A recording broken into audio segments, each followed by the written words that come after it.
Sometimes you have to stop and take inventory and ask yourself, do I still like these fragrances? Welcome back to the channel, everyone. The Santa Maria here, and yes, we're doing another fragrance check-in, as I like to call it. Now, I did this for my January and February fragrances that I hauled at the beginning of the year, but now we want to do a little bit of a check-in to see, do I still like the fragrances that I hauled for the months of March and April 2023? If you all recall, March was my birthday month, so yeah, that's where the bulk of the haul is coming from. April, I slowed down, but I'm feeling it. We got a good mix going on in here. Majority of this is niche, along with some new releases and whatnot, some wish list items, but most important, I'm going to give y'all a quick update on my fragrances because I know you all ask about them a lot of times in my comment section. So why not do a video to address them all at once? Let's do it. Lipstick of the day today, I went with the OG. This is MAC Riri Wooo, back in a limited edition packaging. Yes, this is a old lipstick. It is still good. I always check it to make sure it's still fine. And as y'all can see, I'm at the end of it. I'm gonna be so sad when I run out of this. Don't worry, you can use Ruby Woo. It essentially gives the same effect, but hey, I had to do it for Rihanna back then.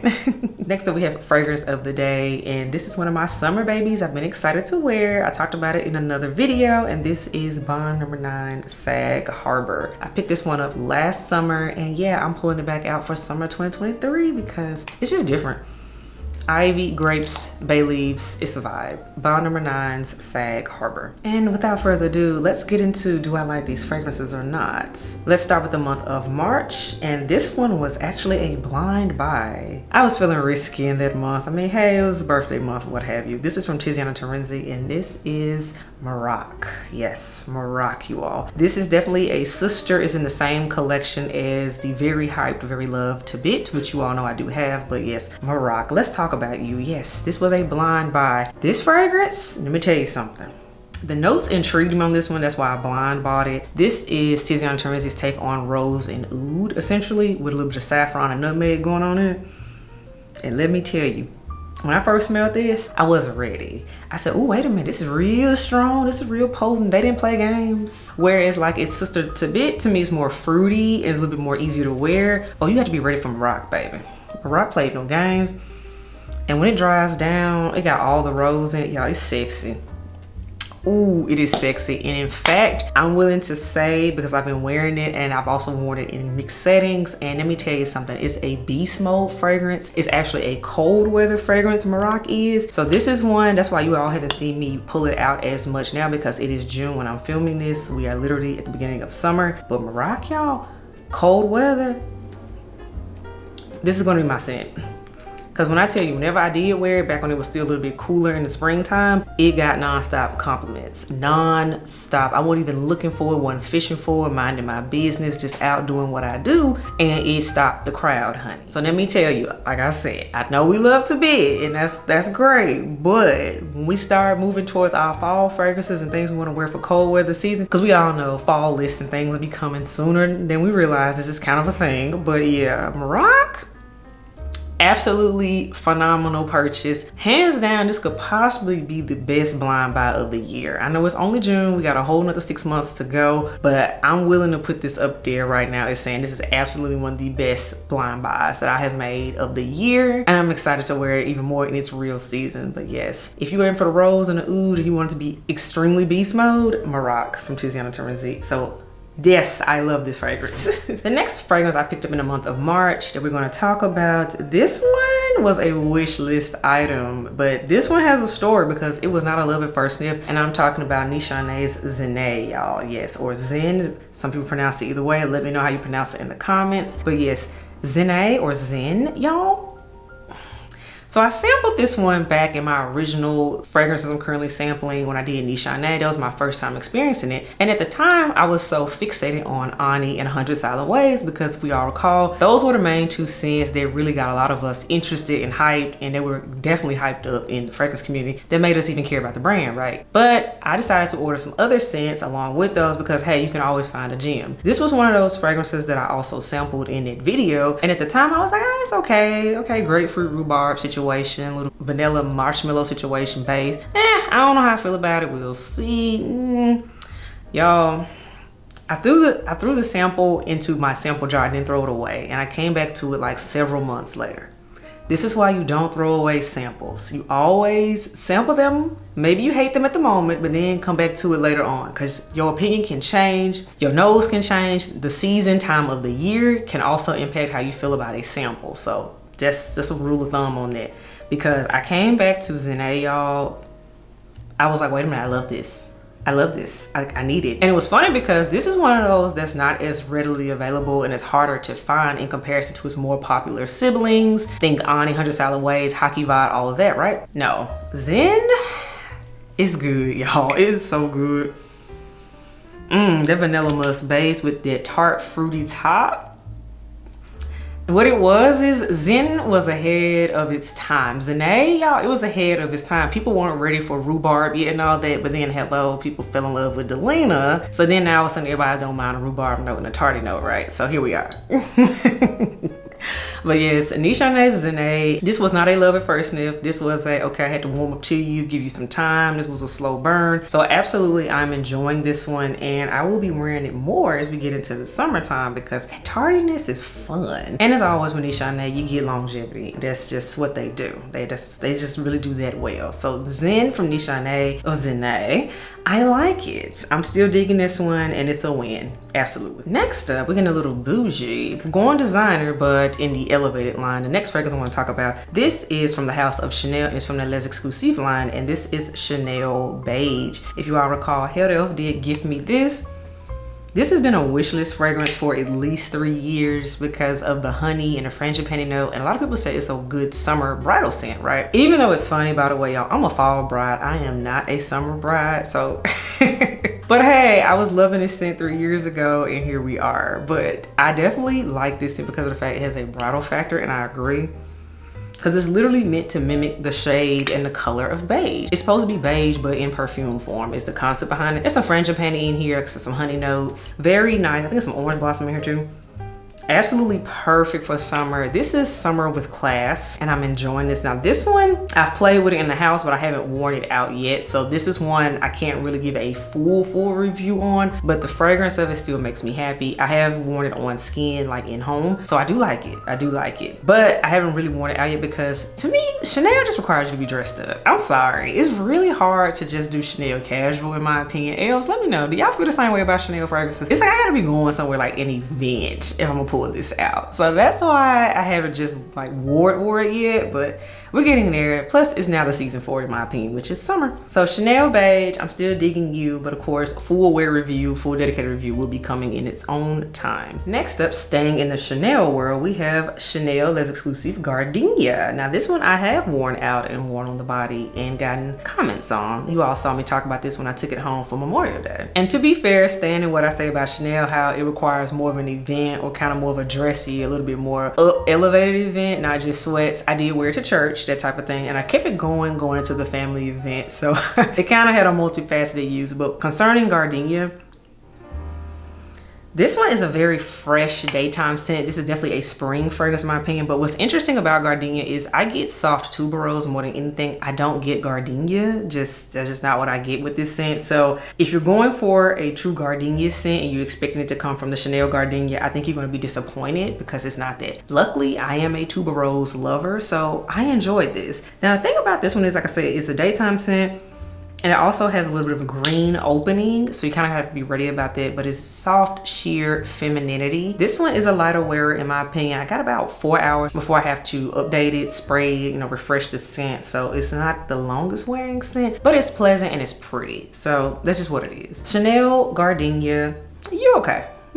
Next fragrance is Mont Blanc Signature Absolute, and you all have seen me talk about this fragrance a few times on the channel. In fact, the full dedicated review recently went up, so you can definitely check that out. So I won't spend as much time on this fragrance, but the main takeaway from this one is, yes, it is a flanker to the highly loved, highly hyped Mont Blanc signature for the ladies. We love that one. The white jar, we love that one. But this one is a completely different fragrance. So if you're like me, I blind bought this fragrance thinking it was just going to be a take on more so the original one. You're going to be disappointed in that because this scent is completely different from the original. Luckily, because I'm a 90s kid and I've said this in another video, it has that throwback pear scent. Just think Victoria's Secret, think Avon, Bath and Body Works, like old school pair back in the day. It smells like that, but in perfume form, because it's definitely a summer take. There's like some frangipani in here, some tonka bean, but it didn't quite meet my expectation of what I thought it was going to be. So to be fair, it's just okay. Am I head over heels for it? No. It's kind of one of those, I'm gonna say this. If I wasn't a fragrance reviewer, I kind of would have been like, why did I buy this? But luckily it worked out. It's just okay. But can I like say, oh, y'all need to run out and get this? This is the next best thing? Absolutely not. I'm not gonna overhype this fragrance. We're not doing that. So yeah, Mont Blanc Signature Absolute. It's alright. Next fragrance, this was also a new release for 2023. This is from the house of Chaoli, and this was the highly talked about, very polarizing. Man, everybody feels so different about this scent. It's really hilarious to me. But this is the Pistachio Gelato Yum 33 fragrance that we either love it, hate it. Let me know how y'all feel about the fragrance in the comments below. But I want to give an update on this one because yes, I've done the first impressions on this scent. Yes, I have done the full dedicated review on this fragrance, but I want to give y'all a further update. Let me tell you something. This fragrance, now that I've let it macerate and sit for a little bit, y'all, it's gotten stronger. So for my people that was saying, ooh, it's too light, it doesn't really smell like anything for a minute on me, it goes way too fast, I actually challenge you to revisit your fragrance because mine smells stronger than what it was when I first got it. I literally got mine when it came out. So it's been going on 3 months now, 2-3 months. I can tell a difference in this fragrance. So it's definitely stronger. And I do like it because it's fun. There's like cotton candy in here. All the sweets are in here. There's like some rum in here too. It's a carnival in a bottle is what it is. So I like it. And honestly, I think it'd be best suited going into warmer weather. But yeah, definitely check on your bottle, y'all, because it done got stronger from sitting up. Chaoli Pistachio, the Yum Gelato 33, y'all. Next fragrance is from the house of Tiziana Terenzi, which obviously that's no stranger here to the channel. But this is one that is talked about, and this is one I've noticed has gotten more buzz, what have you. I first sampled this fragrance a year ago, and I didn't think nothing of it. And the fragrance I'm talking about is Tiziana Terenzi's Andromeda. Andromeda is often mentioned along the sides of Cassiopeia, those types of things, because it's one of the more popular scents. But the thing about Andromeda, smelled it when I was sampling the other Tiziana Terenzi's, and I was more so focused on Draco and Cassiopeia. Those were my top 2 from the brand. Those were the first 2 I purchased. Andromeda, I was like, it's all right, I don't know. Came back to it, y'all. This is why I say about throwing those samples in the sample jar and not in the trash. Came back to my sample and I was like, ooh, I like this, because it was springtime, right? And it has a grass note, and that grass note opening is what was throwing it off for me. But in the right season, which, hello, spring, I was like, oh, I love this. This is it. And the grass note goes away when you wear it, which I was able to explore it more, of course, once I got the full size bottle. It has a very fresh opening. There is some peach in here, but this is more so along the lines of a signature scent. It's just very pleasant. It's giving white shirt, white blouse. It's just giving that to me. And of course, it's Tiziana Terenzi, It Lasts. So this is one that it wasn't a love at first sniff. Like I said, definitely had to sample it, and I had to smell it in the right season. Andromeda, but I'm glad I have a full size bottle of it because I was really about to miss out on a gem here. I like this one. Like I said, it calms down and becomes a softer signature scent in my opinion. So Tiziana Terenzi's Andromeda, I'm digging you. Next fragrance I'm going to talk about is from the house of Bond number 9, because this was the only Bond I picked up during this month segment, and it also rounds out the month of March fragrances. But I remember smelling this one back when I went to the Bond counter in New York, and I said, ooh, I'm gonna want that for spring because it was fall when I smelled it. And the fragrance I'm referring to is Bond number 9 Central Park West. Now, granted, like I said, smelled it at the counter amongst smelling other things, so sometimes they can be a little risky. But I was like, you know what? I really like this scent. It stayed on my mind for a good 3 months.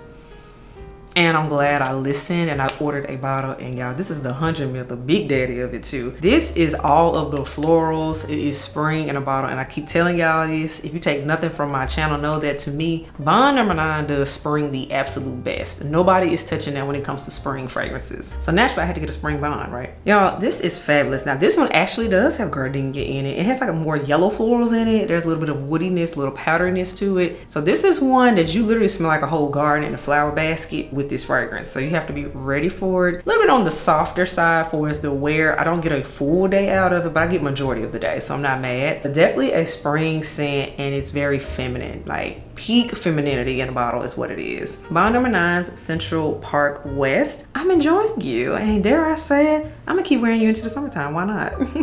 And now we're going into the month of April, because yeah, March, as you can see, did a lot. April, I slowed it down. I only did 2 fragrances, and let's get into them. The first one you have seen me talk about a few times on the channel. It's a lot, actually. I've been really rocking this one. This is from the house of Memo Paris, and this is Centra. I do have a full dedicated review up about Centra already on the channel. Plus, this one was very hyped, so you've probably heard about it and seen it amongst your orange blossom marshmallow journey somewhere. But this one I was very honest and happy to get. This one was gifted to me, as I've stated before. But this one, y'all, it's the best orange blossom marshmallow combination because the longevity. The only thing with this one is it has a green opening because of the petitgrain note, and you have to be ready for it, but it goes away. But this one has that caramel in it, and again, that longevity. That longevity that a lot of them other scents just don't compare with. And I mean, we're gonna pay niche prices. I need the longevity to be there. And in my opinion, Memo Paris is actually worth the money. So this one I'm enjoying. Gifted or not, I think this is absolutely worth the money. Yes. I'm still reaching for it. Cause I was looking at my videos today. I said, this isn't a lot of thumbnails. I actually really like this scent a lot. So yeah, so you know it's real. Memo Paris Centra, I am really digging. Last fragrance from the haul of March and April, that is. This is one that was about the collector and me. I wanted completion, and I really went back and forth about getting this one for a long time. And the fragrance I'm referring to is from Parfums de Marly, and this is Delena La Rose.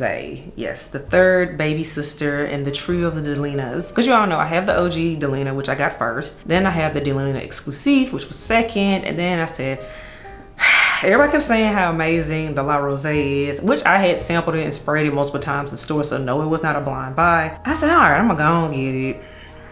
I'm gonna go and get it because I know I got a lot of events coming up. I have a lot of weddings and wedding related things coming up, so I'm like, that'll be perfect for that, right? So here's the thing, I've been rocking with this one. It's definitely a more fresher, more aquatic take on that original Delena DNA. It doesn't have the depth and that rhubarb tartness as much as the original, in my opinion. And for that reason, y'all, I'm still kind of, I don't know, I ain't in love with it. I'm not in love with it right now. Like, it's okay to me. It's okay. Maybe my opinion may change at the end of summer, but I'm gonna tell you right now, it's definitely not my favorite of the 3. It's not. Like, it's just okay to me. Dare I say, it might slightly be a little overhyped, just a little bit. So yeah, the verdict is still out on you, but it ain't a little though. I can tell y'all that right now, it's not. So Parfums de Marly, Delena La Rose, we gotta spend a little bit more time together, get acquainted, because yeah, you just the girls kind of oversold you a little bit to me, but okay, we'll get to that later. But all right, everyone, that wraps up this video of do I still like these fragrances, yes or no? Let me know what you think about my thoughts and opinions on a lot of these fragrances. Also, tell me your own verdicts on your own fragrances you picked up in the months of March and April. I would love to know how you feel, because y'all, I know we be excited when we haul fragrances, especially if it's something new. We be really excited. Oh my God, that's the best thing ever, right? But then you have to sit down once we come down from that high, right? And be like, okay, wait a minute, do I even really still like this? Is this really good? So that's why I do these videos, because we just have to take inventory and just keep it 100. Like, is this really good or not? Or was I just excited? So as always, if you're digging me, subscribe to the channel. If you're here for the content, hit the thumbs up button. And if you're not here for any of this, then I guess you didn't like any of your fragrances you bought that month. I will catch y'all in the next video. Bye, y'all.